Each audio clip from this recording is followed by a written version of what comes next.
A 19-year-old college student, Brandon vanished into thin air following a minor car accident on rural roads in Minnesota.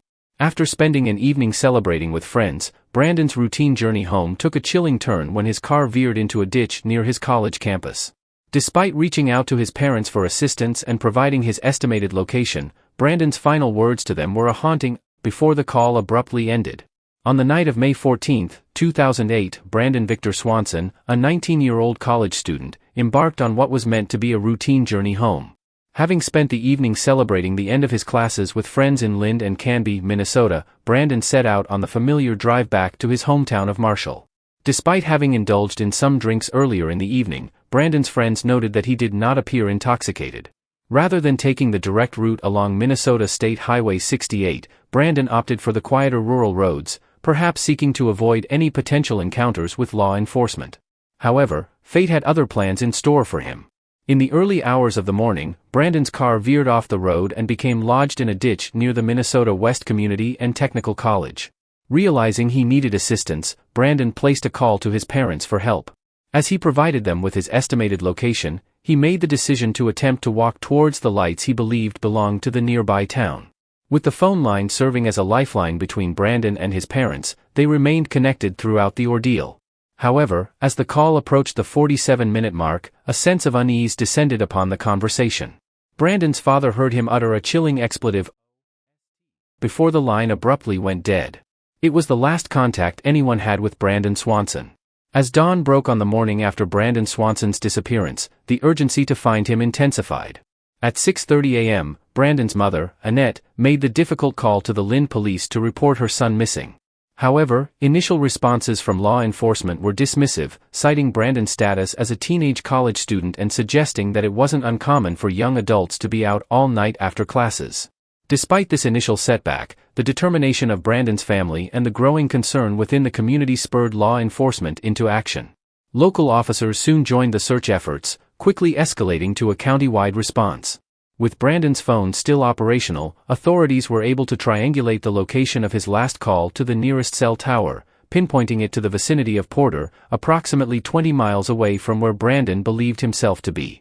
The discovery of Brandon's green Chevy Lumina sedan later that afternoon, stuck in a ditch between Porter and Taunton, marked a pivotal moment in the search. However, despite an exhaustive examination of the vehicle, no signs of foul play or Brandon himself were found.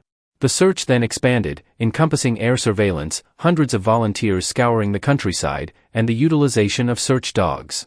Despite these extensive efforts, the landscape of rural Minnesota proved to be a formidable adversary.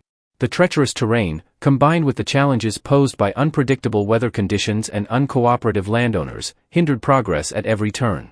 Yet, the resolve to find Brandon remained unwavering, driving search teams to press on in their quest for answers.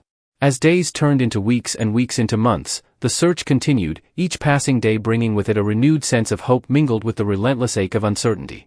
Despite the passage of time, Brandon Swanson remained elusive, his whereabouts still a haunting enigma that defied explanation.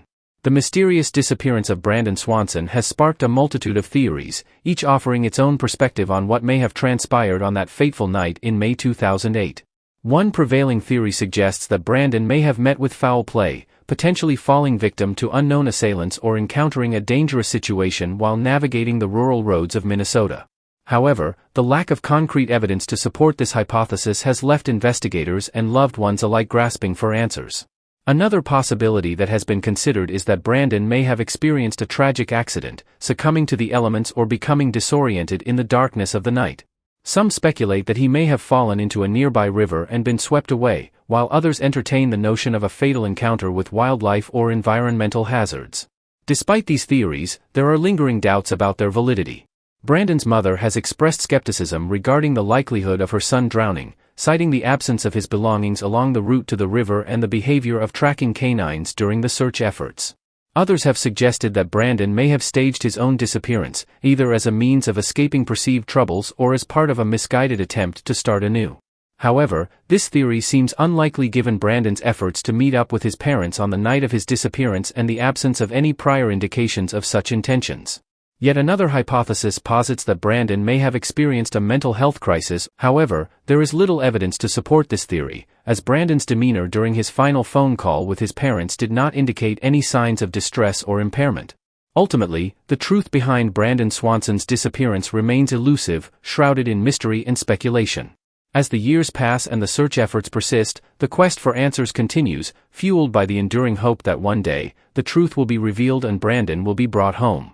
Until then, the theories surrounding his disappearance serve as reminders of the complexities and uncertainties that surround this perplexing case.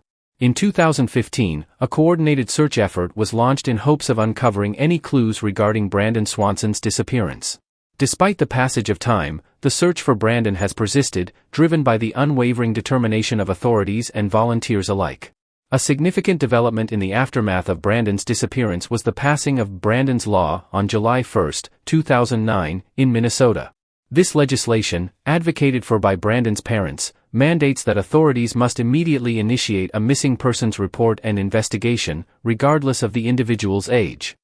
Despite more than 14 years having elapsed since Brandon's disappearance, search efforts conducted by emergency support services and the Yellow Medicine County Sheriff's Office persist. However, no physical evidence related to Brandon Swanson has been recovered, including his cell phone, car keys, or clothing, and all his parents have left are memories and that last, chilling phone call.